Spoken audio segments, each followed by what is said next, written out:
Number 14. One of the things that really make people fail is fear. Fear. Wow, fear.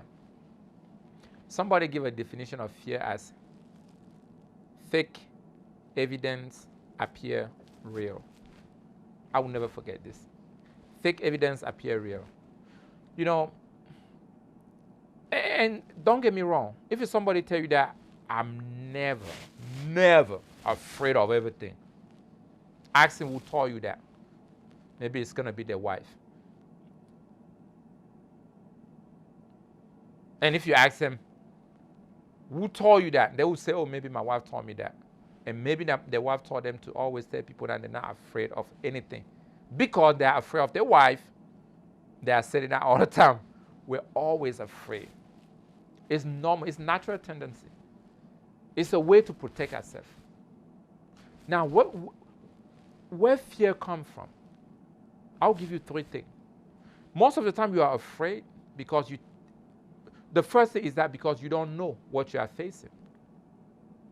So the lack of knowledge on the specific situation. Number 2, sometimes we are afraid because we think we are not enough. We're not going to be accepted. We'll be rejected. It's like speaking in public. Some people are so afraid of it. They'd rather you shoot them than stay in front of 1,000 people. Why? Fear of rejection. I'm not enough. I'm not capable.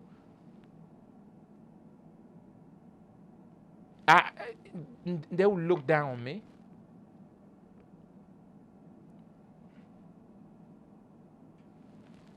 It doesn't matter what you do in life.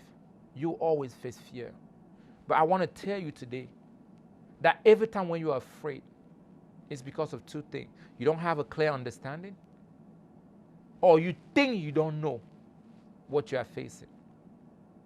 Fear is like a stop sign. Fear is like fear is, because when you get to the stop sign, you stop. You have to be able to stop and press on.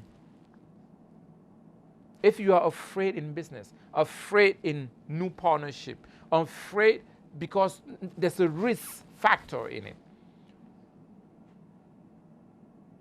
you may fail.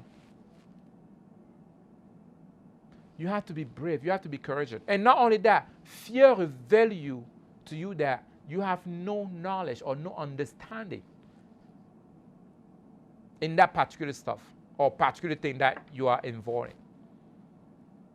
Imagine I take you into the helicopter now and say, okay, take off, you are my co-pilot, and then we go up, I go up 800 feet up, and then give you control.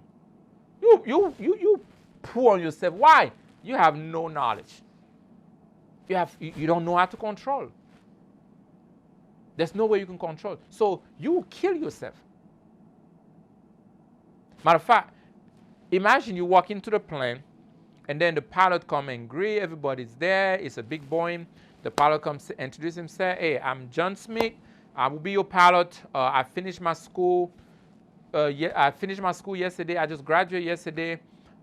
This is my first solo. That means the first flight that I will be alone without my instructor. So just trust me, and we'll fly. We'll land in Paris in 7 hours. So just trust me. I mean, I know I can do this. I do this. You'll be like, oh, no. Wait. You grab your luggage and be like, please, let me out. Let me out of this one. Why? You're like, man, I'm not going to trust this guy. Based on the statement. Fear. Like, no.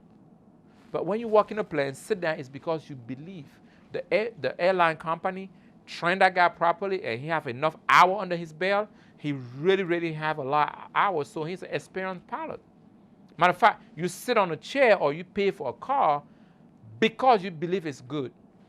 Remember the last time you was buy a little old car? You was afraid, right? Like, oh my God, if the car smoke, the brake go off. Why? Because it's an old car. They probably give you a car history like, oh yeah, it's a good car. I have this for some time and blah, blah, blah. But, they can be put smoke. Now you're afraid because you don't know if it's true. But when you walk into the dealer, whatever they say, like, yes, it's a brand new, it must be good. Don't be afraid.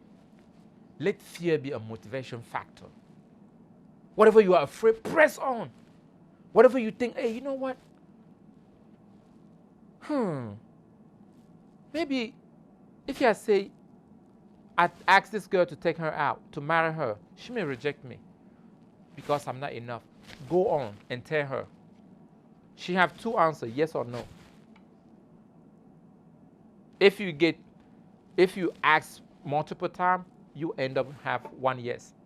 And if you don't, you just by default take no. Why don't you take a chance on yes? The same thing with business venture. Maybe if I start this business, I may lose my money. Or I may not make money. If you don't start a business, of course you're not going to make money. By default, you took no. Why don't you give a chance to yes? I was talking with one of the brilliant business guy. He built so many companies here, and so I asked him, man, where the courage come from? You know, start all this new business, venture into a medical field, go into a vitamin, and go into soda. I mean, this guy selling water and all kind of stuff. I mean, I'm talking about, you know, selling in store all over the place, make a multi-billion dollar. He said, you know what, Raph? Most of the time when I even start business, I don't know if it's gonna work. Matter of fact, I start so much company. You probably know just a few 6 or 7, but I actually start over, 200 company. Give yourself a chance. Don't be afraid. Press on. Say yes to that man. Say yes to that woman. Say, press on, start that business. Yes, move to that new city. Move to that new country. Yes, you don't know anybody there. So what? You'll be the first person that will start a family. So the next person will come because you are there. Expand that business. Take that rent. Buy that new house. You don't know where the money is going to come from. The money is going to come. You were not born with the money. And look at how much you have. How much you have been spending. Don't be afraid. Every time when you are afraid, go like, I need to press on.